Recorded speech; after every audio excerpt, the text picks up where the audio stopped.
కాళ్లలో నొప్పి, నరాల వాపు వంటి లక్షణాలతో బాధపడుతున్నారా? వెరికోస్ వెయిన్స్ లో అత్యాధునిక చికిత్స ఏవిస్ వాస్కులర్ సెంటర్. నమస్తే అమ్మా. నమస్తే తల్లి. అమ్మ, దానాలు చేయడం చాలా మంచిదంటారు. అసలు చేయకూడని దానాలు ఏవైనా ఉన్నాయా? అవి ఏంటి? దానాలు ఎందుకు మంచిది? ముకుందా జ్యువెలర్స్ తెలంగాణలో మొట్టమొదటి ఫ్యాక్టరీ అవుట్లెట్ మన కొత్తపేటలో ఫిబ్రవరి 14న గొప్ప శుభారంభం. దాన ధర్మాలు చేయాలి, చాలా మంచిది.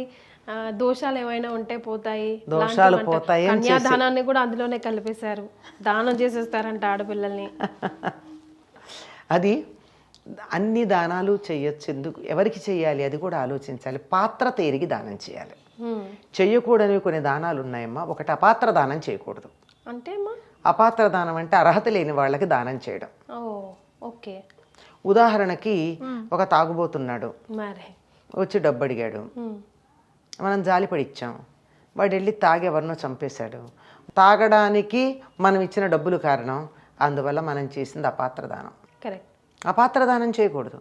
మనం గమనించినట్టయితే, మా అమ్మాయి పరీక్ష ఫీజు, మన టికెట్ పోయిందండి, నేను వస్తూ ఉంటే పర్సు పోయింది, అమ్మాయికి ఫీజు కట్టాలి, ఎట్లా పర్సు పోయింది, టికెట్ ఊరు వెళ్ళడానికి డబ్బు కూడా లేదు అని అడుగుతాడు. 50 100 ఇస్తాం ఇక్కడ.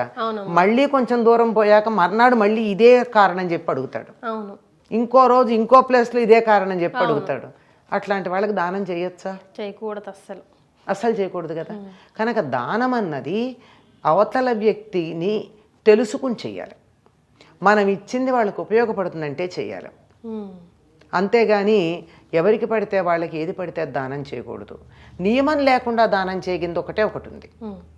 ఏమి అడగకుండా, అసలు అర్హత ఉందా లేదా అని అడగకుండా చేయాల్సింది ఒకే ఒక అర్హత ఏమిటంటే, ఆకలి అన్నటువంటి వాడికి ఆకలి అనే అర్హతతో అన్నదానం చేయొచ్చు.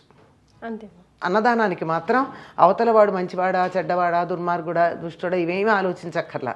వాడికి ఉన్న అర్హత ఏమిటంటే ఒకే ఒక అర్హత, ఆకలిగా ఉండడం. అసలు భిక్షాటన చేసే వాళ్ళకి కూడా ఈ మధ్య మీరు గమనించారా అమ్మా? సిగ్నల్స్ దగ్గర ఆగినప్పుడు వస్తే డబ్బుకునే తీసిస్తే, వద్దండి మాకు డబ్బులే కావాలని. అదే కదా వాళ్ళు అంటే, వాడికి కావాల్సింది ఆకలేసి అడగట్లా, వేరే రకాలైనటువంటి భోగాలకో, చెడ్డ పనులకో, కూడని పనులకో డబ్బు తీసుకుంటున్నాడు. అందుకే మా తాతగారు అంటాం మేము, మా గురువు గారి తండ్రి, ఆయన చెప్తారు, జాలి పడితే జారి పడ్డట్టు అని. దయ కలిగి ఉండాలి కానీ జాలి పడకూడదు. దయ అంటే అవతల వాళ్ళతో వాళ్ళకున్న బాధను మనం పంచుకునేటటువంటి ఒక లెవెల్. అంతేగాని నేను ఇక్కడున్నాను వాళ్ళు అక్కడున్నారు అనుకుంటే మనం అక్కడికి వెళ్ళిపోతాం. ఎవ్వరికైనా సరే నేను అదే చెప్తా, వస్తే కూర్చోండి, అరగంటలో మీకు నాకు తోచిన పదార్థాలు వేసి మీకు కమ్మగా భోజనం పెడతా. డబ్బులు ఇవ్వండి. నేను నా జన్మలో నేను డబ్బులు ఇవ్వనమ్మా ఎవరికి. వస్తువులు ఇస్తా. పిల్లలు చదువుకుంటున్నారంటే పుస్తకాలు లిస్టు పట్టరా కొనిస్తా. స్కూల్ ఫీజు రిసీట్ తీసుకురా ఇస్తా. లేదు నేనే స్కూల్కి వెళ్ళి కడతా. ఇట్లా చెయ్యాలి కానీ డబ్బులు ఇస్తే 10 మంది దగ్గర పిల్లల స్కూల్ ఫీజు అని తీసుకుని సాయంకాలం బారుల దగ్గర కనపడేవాళ్ళు బోల్డ్ మంది ఉన్నారు. అంచేత అపాత్ర దానం చేయకూడదు. ఎప్పుడూ కూడా అవతల వాళ్ళకి ఉపయోగపడేట్టుండాలి. మనం చేసిన దానం వారికి మేలు కలిగించాలి. మనం చేసినటువంటి దానం వల్ల వాళ్ళు అధపాతాళానికి వెళ్ళకూడదు. వాళ్ళు చేసే చెడ్డ పనులకు మనం సహాయం చేయకూడదు. ఒకే ఒక్కదానికి ఏమీ ఆలోచించకుండా చేయవలసింది అన్నదానం మాత్రమే. మిగిలింది ఏమీ చేయడానికి వీల్లేదు. ఇంకొక దానం కూడా ఉందమ్మా చేయకూడదు. వాగ్దానం. వాగ్దానాలు చేస్తే చాలా కష్టం. నిలబెట్టుకునేటటువంటి సత్తా లేనప్పుడు వాగ్దానం చేయకూడదు. నేను ఇది తప్పనిసరిగా చేయగలను అన్న నమ్మకం నాకు ఉన్నప్పుడు, 100కి 100 పాళ్ళు నేను నెరవేరుస్తాను అనేటటువంటి ఆత్మవిశ్వాసం ఉన్నప్పుడు మాట్లాడాలి. కానీ లేకపోతే అది చేస్తానని చెప్పడం చాలా తప్పు. అలా వాగ్దానం చేస్తే ఇబ్బంది పడిన సందర్భాలు మనకి రామాయణంలో 2 కనపడతాయి. ఏదమ్మా ఒకటి చెప్పండి. ఒకటి దశరథుడు విశ్వామిత్రుడు రాగానే మీలాంటి వాళ్ళు వచ్చారు, మీరు ఏదడిగినా ఇచ్చేస్తానన్నాడు. రాముడిని పంపించమన్నాడు. ఇబ్బంది పడ్డాడు. కానీ చివరికి వశిష్ఠుడు చెప్పడంతో పంపించాడు అనుకోండి. తొందరపడి మాట ఇవ్వకూడదు. అలాగే కైకకి 2 వరాలు ఇస్తానన్నాడు. ఆ వరాలు ఇవాళ అడిగింది ఆవిడ తీర్చమని. తీర్చమని అడిగితే తీరుస్తానన్నాడు. మరి ఏమిటో ఆయన వాగ్దానం చేశాక, తీరుస్తాన్ని వాగ్దానం చేశాక విషయాలు బయటపెట్టింది. రాముడి వనవాసం, భరతుడి పట్టాభిషేకం.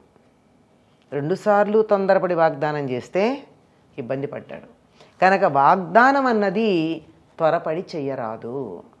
అది కూడా ఎప్పుడు ఆనందంగా ఉన్నప్పుడు అసలు చేయకూడదు. మరి కామ్ అండ్ క్వైట్గా ఉన్నప్పుడు నాకు ఇది ఉంది, నేను ఇవ్వగలను, ఇస్తే అవతల వాళ్ళకు ఉపయోగపడుతుంది అని అనుకున్నప్పుడు నేను ఇస్తాను అని చెప్పచ్చు. కానీ ఆవేశంలో చెప్పకూడదు. కనుక వాగ్దానం చేయకూడదు, అపాత్ర దానం చేయకూడదు. అపాత్ర దానం చేస్తే ఏమవుతుందంటే, పాత్రత అంటే అర్హత అన్నాం కదా, కిలుం పట్టిన పాత్రలో పాయసం పోస్తే పాయిజన్ అవుతుంది. అవతల వాడికి మనం ఇచ్చేటటువంటిది పాయిజన్ కాకుండా ఉండేట్టు చూసుకోవాలి. దానివల్ల వాడికి నష్టమా అంటే మనకు కూడా నష్టమయ్యే ప్రమాదం ఉంది. ఉదాహరణకి మీరు అన్నారే దానాలు చేస్తే మంచిదని, ఆ గ్రహశాంతి ఈ గ్రహశాంతి అన్నారే, అట్లాంటప్పుడు దానం పుచ్చుకున్న వాడికి మనం చేసినటువంటి పాపం పెడుతుంది. మరి ఏంటండి, పాపాలు ఇవ్వడం తప్పు కదా. కానీ ఆ పుచ్చుకునేవాడు ఎవరై ఉండాలి? గాయత్రీ మంత్రం చేసి ఆ పాపాన్ని క్షయం చేసుకునే అర్హత ఉన్నవాడై ఉండాలి. ఇది చెయ్యడం వల్ల నేను ఈ దానం తీసుకున్నాను, ఏదో గురుదోషం ఉంది, శనగల దానం తీసుకున్నా, ఆ గాయత్రి చేసి ఏదో ఇన్ని లక్షలు ఉంటాయి, నాకు లెక్క తెలియదు, కానీ దీనికి సంబంధించినటువంటి పాపం వస్తే తనది కాదు కదా, అంటుకోదు తొందరగా, అంచేత దులపచ్చు. అలా దులిపేయడానికి వీలుగా సహస్ర గాయత్రి చెయ్యాలి. చేస్తేనే మళ్ళీ రేపు ఇంకోసారి దానం పుచ్చుకోవడానికి అర్హత ఉంటుంది. అంటే పాత్ర క్లీన్ చేసుకుని వెళ్ళాడు పుచ్చుకోవడానికి, లేకపోతే నేనంటే టీ తాగిన మరకలు అందులోనే ఉంటాయి. అవును, అంతే. చాలా మంది మధ్య తీసుకోవట్లేదు కూడా, మళ్ళీ నాకు గాయత్రి చేసే టైం లేదమ్మా. అదండి, అందుకని అలాగా గాయత్రి చేసేటటువంటి వాళ్ళకే, అంటే మళ్ళీ ఏమిటండి బ్రాహ్మణులు గాయత్రి ఇలా మీరు చాదస్తంగా చెప్తున్నారు అని అనుకోవచ్చు. దానం ఇస్తే పాపం పోతుందన్నది చాదస్తం కాదా? అది చాదస్తమైన వాళ్ళు దీని గురించి మాట్లాడడానికి వీల్లేదు. అప్పుడు నేను దానం ఇస్తే నాకున్న పాపం పోతుంది అనుకున్నవాడు గాయత్రి చేసేవాడికే ఇస్తాను అని అన్నప్పుడు నోరెత్తడానికి వీల్లేదు. నీకు ఇది జరుగుతోంది అని తెలిసి నువ్వే చేసుకో, వాడికి దానం ఇచ్చి పోగొట్టుకోవడం దేనికి కదా. ఇలాంటి కాంప్లికేషన్స్ ఉంటాయి. కొంచెం బుర్ర పెట్టి ఆలోచిస్తే ఎవ్వరికన్నా సత్యం తెలుస్తుందమ్మా. కానీ నే పట్టిన కుందేటికి 3 కాళ్ళు అనుకునే వాళ్ళు ఇలాంటి వ్యాఖ్యానాలు చేస్తారు. అందుకని అర్హత కలిగిన వాడికే దానం చేయాలి. పాపాలు పోవాలనుకుంటే, లేదు నా దగ్గర ధనం అధికంగా ఉంది, ఎదుటి వాళ్ళకి కొంచెం తక్కువగా ఉంది, వాళ్ళకి ఇద్దాము అని అనుకుంటే అలాంటప్పుడు కూడా దాన్ని సద్వినియోగం చేసుకుంటారన్న వాళ్ళకి ఇవ్వాలి. పోనీ విద్యాదానం చేయొచ్చా? అన్ని దానాల్లోకి ఉత్తమ దానం అంటే విద్యాదానం చేస్తే ఆ నాలెడ్జ్ పెట్టుకునే సమాజానికి హాని చేసేవాళ్ళు ఎంతమంది లేరు? ఇప్పుడు ప్రస్తుతం టెక్నాలజీ నేర్చుకుని సెల్ ఫోన్లతో అవతల వాళ్ళు హ్యాకింగ్ అది చేసి ఎంత ఇబ్బంది, అది కూడా నాలెడ్జ్ ఉండే. కనుక ముందు ఏ చదువు నేర్పాలన్నా, ఏ విద్య నేర్పాలన్నా మనిషిలో క్యారెక్టర్ ఎట్లా ఉందో చూసి నేర్పాలి. విద్యాదానం చేయాలన్నా క్యారెక్టర్ అనేటటువంటిది, దాన్ని మంచికే ఉపయోగిస్తాడు చెడుకు ఉపయోగించడు అనేటటువంటి ఒక నమ్మకం కావాలి. ఆకలిస్తోంది పెట్టమ్మ డబ్బు ఇమ్మని అడిగినటువంటి వాడు కూడా అన్నమే తింటాడు తాగడు అనే నమ్మకం మనకు ఉండాలి.